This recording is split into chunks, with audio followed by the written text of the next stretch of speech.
Welcome to Urbanism Vancouver, a podcast that looks at how we can make Vancouver a better urban experience. Together, we'll dive into the workings of our built environment and discuss how we can get involved in our community. Hi, I'm your host, Helen Lui. With every episode, I hope to share with you some insights from my industry experience and explore how we can make Vancouver a more livable and affordable place. I hope that you'll learn a little and perhaps be inspired to be more involved in impacting positive change.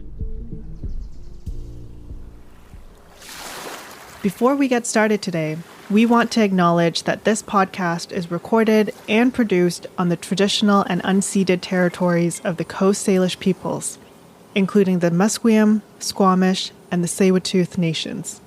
We pay our respects to their elders past, present, and emerging, and recognize the enduring connection they have to this land. We strive to have our conversations contribute towards reconciliation and work towards sustainability and equity for all the custodians of the lands.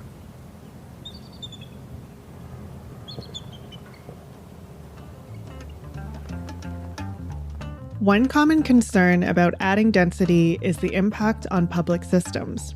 This can include a variety of things like pipes in the ground that provide water and power to our buildings, to parks and public spaces, as well as roads, public transit, and traffic management. Of course, with new homes come new people, who bring additional pressures on these systems and services. So, how do we reconcile our need to add housing while balancing the impact to our public infrastructure? Today, I'm continuing the conversation with Denis Agar. He is an urban planner with a wealth of experience on transit systems. For this episode, I wanted to focus on the relationship between housing and public transportation, as well as the wider topic of infrastructure. I started by asking whether transit authorities consider density when they explore if and where new services are needed. Yes, density definitely does play a role. It's interesting because it really differs between the bus network and the rail network. I find like the bus network doesn't have as much scrutiny from politicians about how it's rolled out and it grows. Usually in the big funding plan, it'll say 20% more bus service. And then the planners at TransLink can really kind of go in and look at density and look at where demand is. And so I should say, yeah, that I would say demand plays more of a role than density, just in the sense that there's often, aside from the 2 years in the worst years of COVID, there's way more demand than there are buses in the region. And so usually TransLink can go a long way towards expanding by just putting more buses where there's overcrowding and where there are pass ups, which are like when people are left behind by full buses, which happens so much in this region. And so that's the bus network. The rail network is always political. It always ends up being political where the lines go. And you can look at the Millennium Line, Canada Line, Evergreen Extension, all these projects where it ends up being, mayors competing for rail expansion. The provincial government gets involved, like where are the swing seats, those kinds of things. And so that really plays a big role in rail expansion, more so than I would say density. Interesting. I mean, the example that I always kind of come back to is Scott Road, which is on the border of Delta and Surrey. Yeah. Mm-hmm. And it wasn't, no one's ever talking about Scott Road in terms of rapid transit, like SkyTrain or something like that. Right. Subsequent mayors of the city of Surrey have talked about 104th and King George and Fraser Highway. And, it went from those three corridors to now just one on Fraser Highway. But Scott Road is, the 319, the bus that serves Scott Road, is the busiest bus south of the Fraser. And I think it's maybe like number 4 or number 5 in the entire region. Wow. There's so much transit demand on Scott Road. There's so much density, and it's just never on anyone's lips in terms of rapid transit expansion. So it's not a scientific like density here equals train coming soon. It's more like you feed it into a machine of like the provincial legislature and the mayor's council and all the city councils, and then it comes out the other end and it looks totally different. Oh man, gosh. I have a few follow-up questions. One is, why do you think that there is such a difference in the approach for the bus network versus the rail network. And then secondly, housing is also very politicized, right? When you think about the recent initiatives of all these policies for added density, it was quite a shift in kind of the political climate that allowed us to kind of even have these discussions. And so how can we kind of work some synergies maybe in the political advocacy to make sure that we are getting the transit that we need along with new housing, because those go so well together? Yeah, well, okay, I'll tackle your first question first. Okay. Why doesn't the bus network get as much political scrutiny as the rail network? I think it's just really not on the radar of a lot of local politicians. You know, a lot of local politicians don't ride the bus, and they don't know many people who do, and they kind of leave it in TransLink's hands. You know, they just kind of assume that it's happening, and that if they don't get any complaints, then it's good to go. And so I kind of highlighted the good part of that, which is that, you know, TransLink can be more responsive to where the ridership demand really is without as much political interference. But the flip side, of course, with any democratic institution, like, if you don't have elected officials scrutinizing this thing, then there's also potentially big gaps that could form. And I think that really ties into your second question. I think for all forms of transit, power comes from individual people, right? Like citizens, Right. Aside people that can buy votes and those kinds of things. That's not us. We can organize, right? Like we can bring Yes. people together. We can mount campaigns. We can demonstrate the numbers in this region, how many people actually ride transit. And the numbers in this region are flabbergasting compared to other regions in North America. Like we have 3 times as many bus riders as Seattle does. And we're a smaller region, right? What about like, Toronto? Do you know? Toronto, the number one in terms of bus usage is New York. And then I think it's Toronto, then Montreal, then us. So we're above Los Angeles. We're above Chicago. It's really wild out here. I always talk about the 49 to anyone that'll listen to me. It's the third busiest bus route in our region, and it moves. So it's not even our number one. That route alone moves twice as many people as Via Rail Canada, coast to coast. Wow. So like on that metric, the 49 is a critical piece of national infrastructure. You know, like Yeah.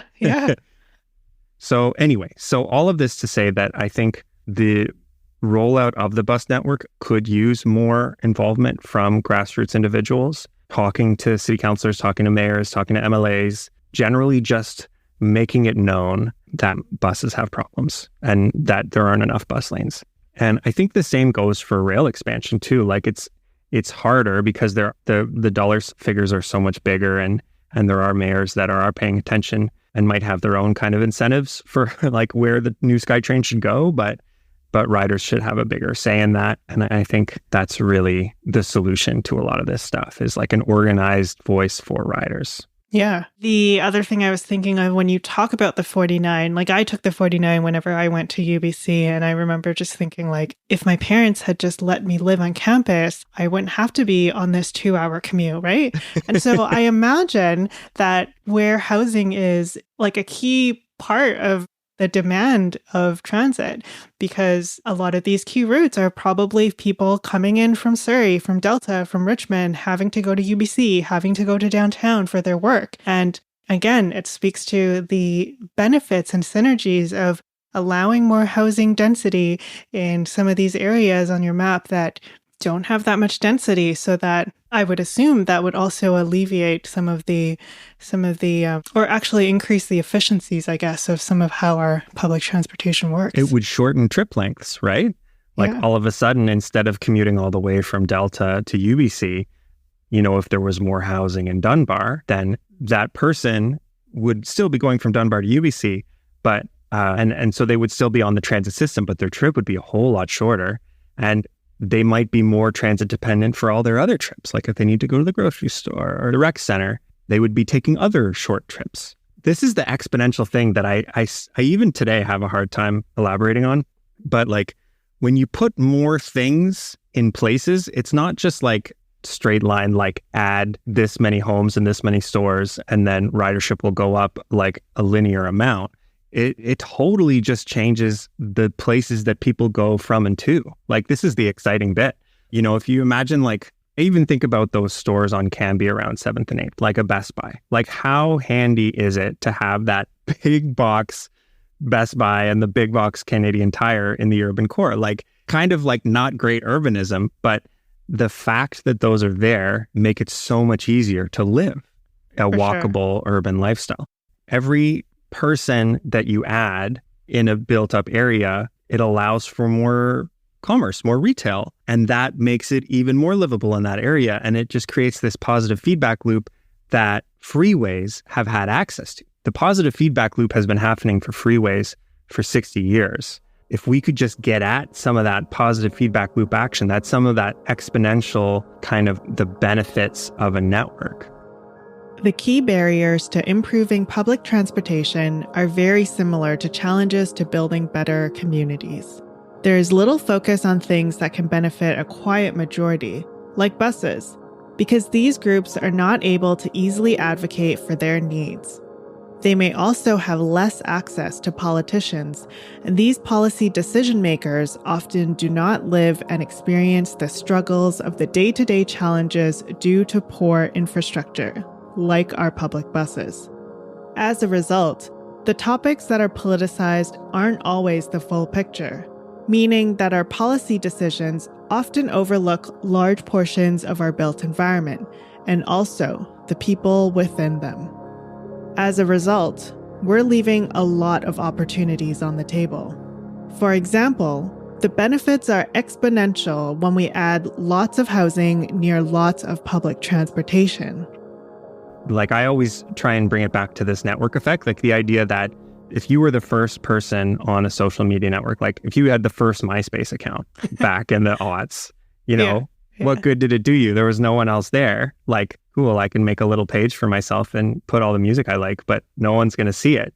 But that second person, oh, wow, like now I can share that with that other person. That's cool. That'll get boring after a while. But if 500 of your friends are on MySpace, then all of a sudden, all these things are possible, and it becomes the dominant way that people communicate for an entire generation. And that's the nonlinear thing. Like, it just, you have to get kind of to a tipping point. There are so many places that we could put people that would help lead to that tipping point, that like maybe it would justify having a grocery store at the corner of, like, I don't know, King Edward and Granville or something. Can you imagine that? Like, once you have enough people there, it makes that neighborhood more walkable, less reasons to get into a car. It just goes on and on and on.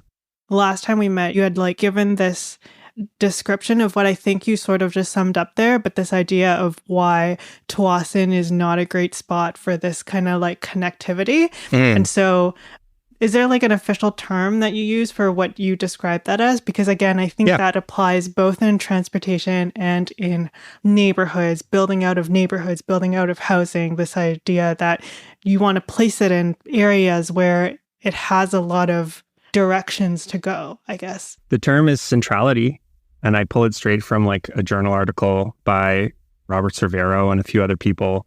And one of the things that they looked at was like what gets people out of their car, like what generates car trips. I might be butchering this, but I'm pretty sure like the top thing, it wasn't density or freeways or SkyTrain or whatever.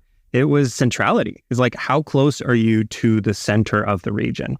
It's just like proximity. Like, because if you think about a place like, let's use like Burke Mountain and Coquitlam, or Tsawwassen's the same, like picture your house in Burke Mountain, and then you draw a circle around it, let's say a 2-kilometer circle. A lot of the stuff in that circle is just going to be mountains and trees and bears, because you're right up against the edge. Whereas if you are living, you know, at Cambie and King Edward, and you draw that 2-kilometer circle, a lot of that stuff is SkyTrain and hospital and restaurants and destinations and stuff like that. And so that determines like the things you can do. You know, at 2 kilometer, that's a kind of a pretty chill walk. You're never ever going to have that full circle of 2 kilometer of things filled in Burke Mountain, because it's, you know, we have limits on where you can build. You can't, you know, you're not going to be cutting into the forest too much more, I hope. Whereas at King Ed and Cambie, that in that circle, like we could replace some of those single family homes with those kinds of key destinations that you want. It could get better and better. And so Tsawwassen is a similar example to Berg Mountain, where a lot of the things on all the sides are water or protected ALR farmland. Even comparing, let's say comparing Tsawwassen to Newton. You know, if you're in Newton, which is in Surrey, kind of a somewhat central part of Surrey, you're close to a lot of things, but you're also far from a lot of things. But at least you can go north, you can go west, you can go east, you can go south. And there's things in all those directions. But in Tsawwassen, you go south, there's the border. You go east, there's water. You know, you go west, there's a few houses and then water. And then you go north and there's a whole lot of ALR before you get to the tunnel, and then more highway, and then you get to stuff. So yeah, centrality plays a very underestimated role in kind of where people should go. One thing I think people often say is, well, you know, our infrastructure can't keep up with it. And, you know, where's everyone going to park? And all these added people, it's just going to add a lot of congestion. So from a housing and from a transportation lens, what do you say to that? Yeah, that's a really good point. Even the transportation engineering field thinks that if you add housing or if you add stores, it'll just generate a fixed number of, you add a restaurant, there's gonna be this many cars driving to it each day. And then someone does a traffic study to understand how is that going to impact the roads around that restaurant. But we've known for decades that that's not how it works. The number of cars is less proportional to how many things there are and more proportional to like you as a person. If you have access to all these things around you easily by foot, by bike, or by transit, then those are the modes that you're going to use. It's really more about kind of bouquet of options that you have, you know, like, how do I say it? Like if you add another IKEA in a farm field, you probably are going to get exactly the amount of driving that you predict. But, you know, if you imagine putting in a new community center in a part of town that might be underserved by community centers, it may actually reduce the amount of driving because all of a sudden the people in that neighborhood don't have to drive halfway across town. They can just walk to their own community center, spend a lot less time getting there, spend more time with their family. Like it's just a win-win-win. But at the end of the day, when we put more housing close together, more restaurants, stores, the things that people like close together, it's going to reduce vehicle use. And, you know, parking works the exact same way. If you live in a single family neighborhood that, you know, it's literally just one family per house and basement suites are legalized and you start adding these basement suites, yes, probably some of the people living in those basement suites will end up bringing their cars with them. And so that will generate like a real increase in the cars on the street.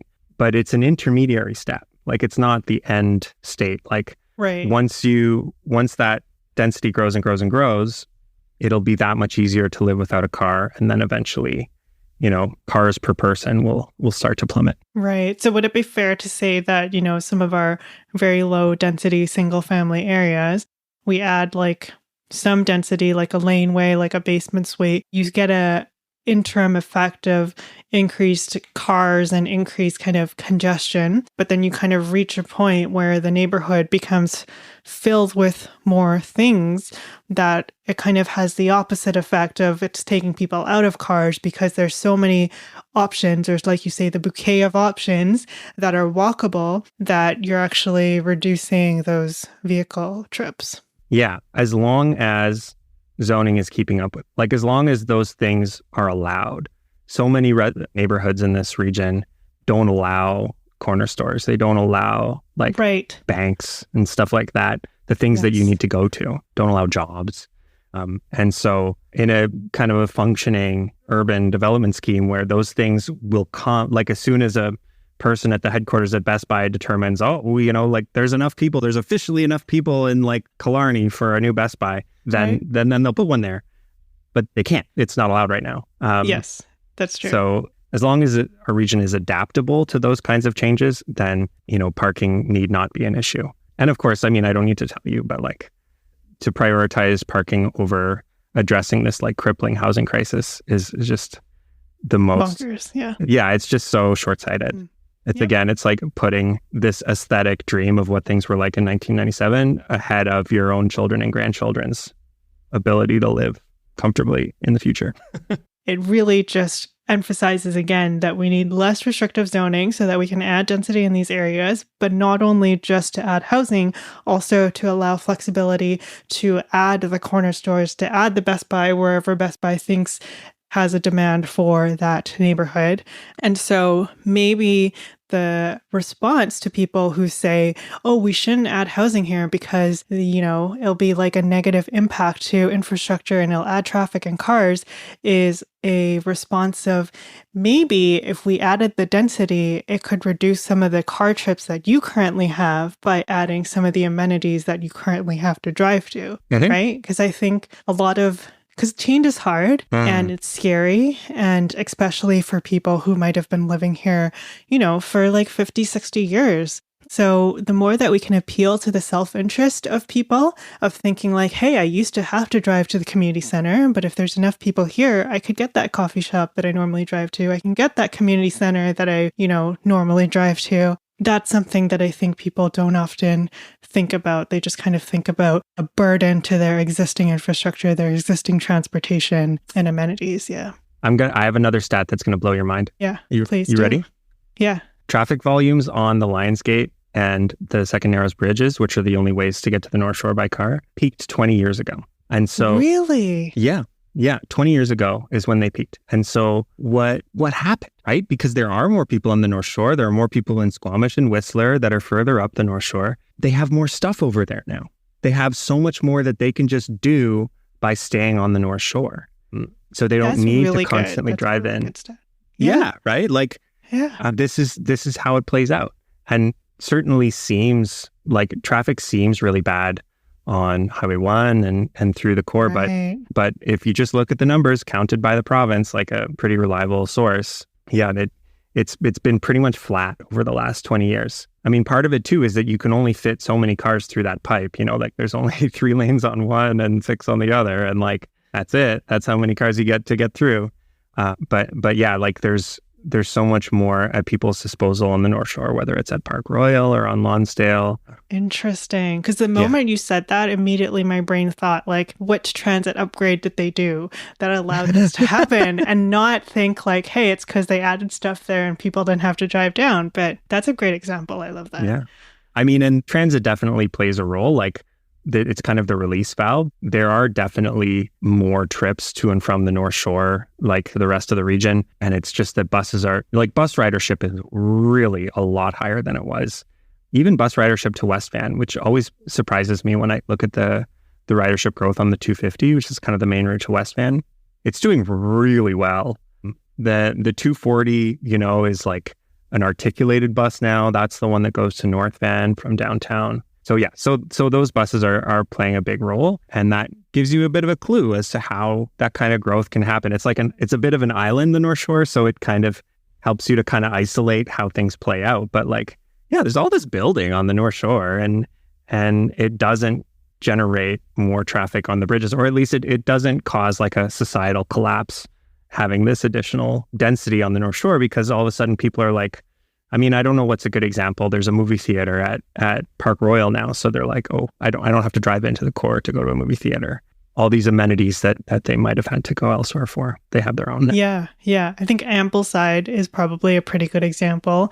It's a really cool hip spot now that people go to. I think just a couple of weeks ago, there was an outdoor concert or something there. Yeah. So this idea that if you lived in the North Shore, that could be your go-to spot instead of having to drive into the city or downtown or something, right? Maybe to wrap up, do you want to tell us a little bit about the project that you're working on for people who maybe want to learn more about what they can do to advocate for better public transportation, because it also is such a important aspect of urban development and density and just our livelihoods in Vancouver? Yeah, sure.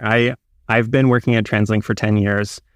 I just left recently. I had a great time there, and I was really focused on making buses faster, more reliable, and just generally a better option for people. There's so many people that rely on buses in this region. More than half of the people that use TransLink services are on a bus as opposed to a train or a ferry. So I am starting a nonprofit, a group that is going to organize transit riders. And it's really exciting. It's something that a lot of other cities have, like an organized group that speaks up for the riders.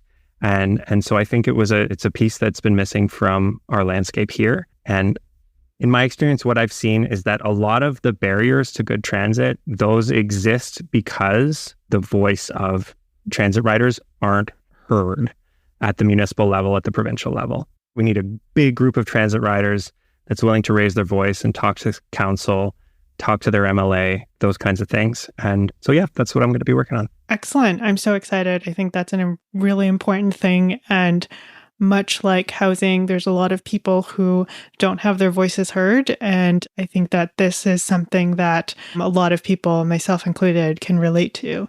Yeah. Yeah. Thank you. Thank you so much, Helen, for having me on. This has been so much fun. I love talking about this stuff.